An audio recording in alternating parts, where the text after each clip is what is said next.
Hello guys, welcome back in your study channel NCERT अड्डा 2.0।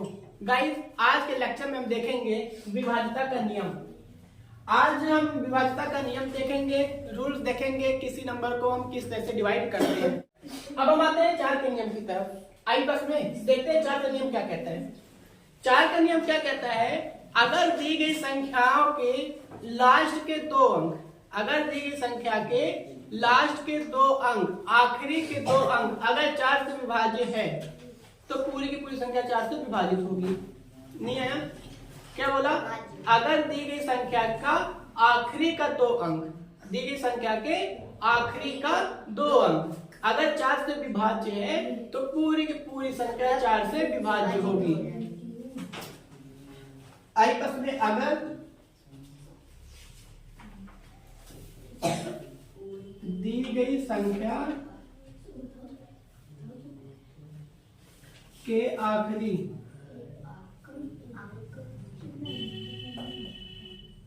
के दो अंक 4 से विभाज्य है,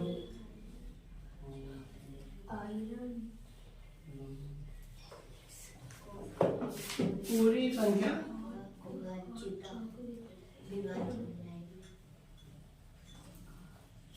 4 से कट जाएगी।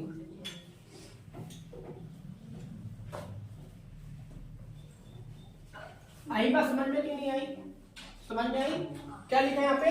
अगर दी गई संख्या के आखिरी के दो अंक, अगर दी गई संख्या के आखिरी के दो अंक 4 से विभाज्य है तो पूरी की पूरी संख्या 4 से कट जाएगी। ठीक है? उदाहरण कैसे? उदाहरण यहाँ पे लिखा होगा ना, बोर्ड में जगह कम है मेरे। उदाहरण की बात अगर करें तो सर लिखो 7 3 7 5 4 2 4, कुछ लिख दो, ऐसे लिख दिए। अब ये संख्या बताओ 4 से कटेगी नहीं कटेगी? हम कैसे जानेंगे? लास्ट के दो अंक देखेंगे इनको। ये देखो क्या लास्ट में 24 4 पार में आता है कि नहीं आता? 4 से 24 आता है। 24 4 पढ़ में आता है कि नहीं आता? आता है। ठीक है, इसका मतलब अगर 24 4 पढ़ में लास्ट के दो अंक 4 से कट रहे हैं तो पूरा का पूरा संख्या 4 से कट जाएगा। आई बात समझ में? लास्ट के अगर दो अंक 4 से कट रहे हो तो पूरा का पूरा संख्या 4 से कट जाएगा। क्या करना? नहीं बनना क्या टेस्ट में? बनना करो 7 6 5 4 3 2। ठीक है, यह संख्या 4 से कटेगा कि नहीं कटेगा? हम कैसे जानेंगे? सर लास्ट के दो अंक देखेंगे। अगर लास्ट के दो अंक 4 से कट रहे हैं तो पूरी की पूरी संख्या 4 से कट जाएगी।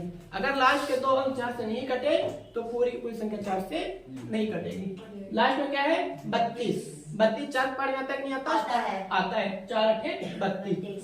अगर 32 कट रहा है 4 से तो पूरा संख्या 4 से कट जाएगा। आई बात समझ में? आ जाओ 5 के नियम की तरफ। अगर हम 5 का नियम देखें, 5 का नियम, ठीक है, 5 का नियम क्या कहता है? 5 का नियम क्या कहता है?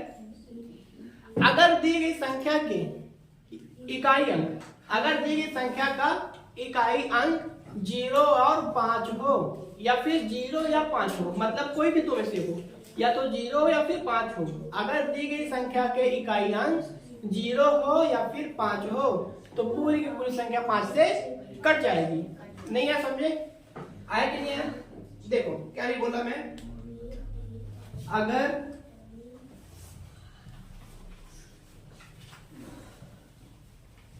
दी गई संख्या के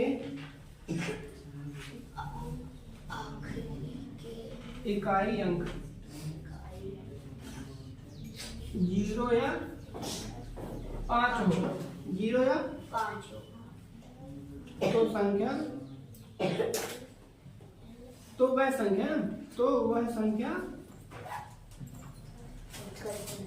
क्या होगा? 5 से कट जाएगी। नहीं है समझ में? अगर दी गई संख्या के इकाई का अंक, अगर दी गई संख्या के इकाई अंक 0 या 5 हो तो पूरी की पूरी संख्या 5 से कट जाएगी। एग्जाम्पल की बात करेगा, उदाहरण की बात करें, उदाहरण 7 3 4 5 9 0। इकाई अंक में क्या है? जीरो है। अगर दी गई संख्या का इकाई अंक क्या हो? 0 या फिर 5 हो तो पूरी संख्या कट जाएगी 5 से। 0 है मतलब 5 से कट जाएगी। 9 7 6 5 4 3 5। ठीक है, ये 5 से कटेगी कि नहीं कटेगी? कैसे जानेंगे? इकाई का अंक देखकर। अगर इकाई का अंक क्या है? 0 या फिर 5 हो तो पूरी संख्या 5 से कट जाएगी। इतनी बात ये समझ में नहीं है? आ गई? 4 का नियम आया समझ में? 4 का नियम क्या होता है? अगर दी गई संख्या के आखिरी का 2 अंक 4 से विभाज्य है तो पूरी की संख्या कट जाएगी 4 से। 5 का नियम क्या कहता है? अगर दी गई संख्या का आखिरी अंक मतलब इकाई अंक क्या हो? 0 हो या फिर 5 हो तो पूरी की पूरी संख्या 5 से कट जाएगी। ये कहता है 5 का नियम कहता है। आई बात समझ में? इरेज कर दूं? कॉपी करना है, कॉपी करो वीडियो से, है ना।